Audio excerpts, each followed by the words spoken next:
नाही पण म्हणजे मला माहित नाही माझ्या मनात जे आहे ते घडेल की नाही घडणार, पण मला एक गोष्ट खूप मनापासून वाटते, त्यांच्या नात्यातला दुरावा मिटला पाहिजे.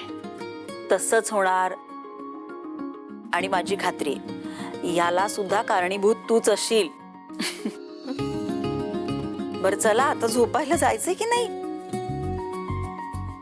चल.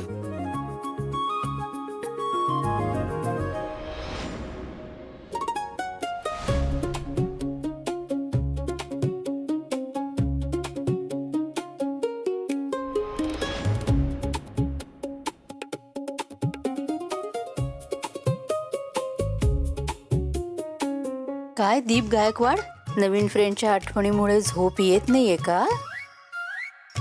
नाही अजून जागा आहेस ना तू, म्हणून म्हटलं. काय भानगड काय आहे? इकडे बस. सांग.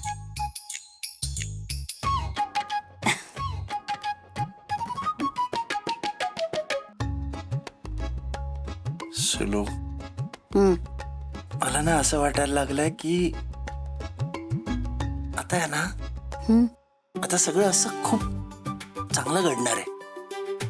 म्हणजे मला ना मनापासून वाटतंय की टचूड बाबा आहे ना, कदाचित माझ्याशी इथून पुढे नीट वागायला लागतील. तू बघ ना, तुला आठवतंय का आपण ते प्रीती वहिनीच्या घरी जेवायला गेलो होतो? बाबा माझ्या हातचं जेवले.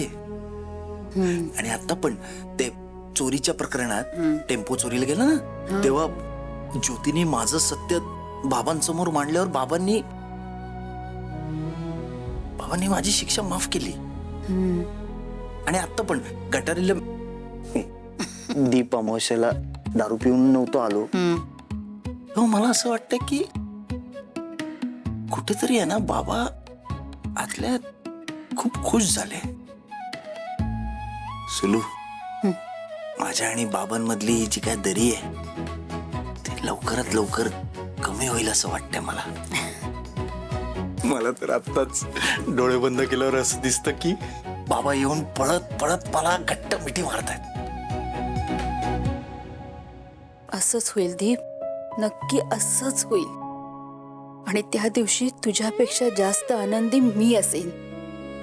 आणि जे कुणी हे घडवून आणेल ना, त्या व्यक्तीची मनापासून आभारी असेन मी. फक्त लवकरात लवकर हे घडू दे दीप.